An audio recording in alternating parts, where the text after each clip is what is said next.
ഇനിയൊന്നു തിരികെ നടക്കണം, ഇനിയൊന്നു തിരികെ നടക്കണം. വന്ന വഴിയോർത്തോർത്തു പോകണം.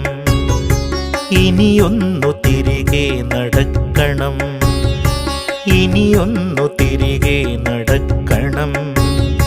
വന്ന വഴിയോർത്തോർത്തു പോകണം. മുള്ളുപതിച്ചൊരാവേവിൻ്റെ ചൂടുള്ള പെരുവഴിയിലൂടെ തിരിക്കണം. ഇനിയൊന്നു തിരികെ നടക്കണം.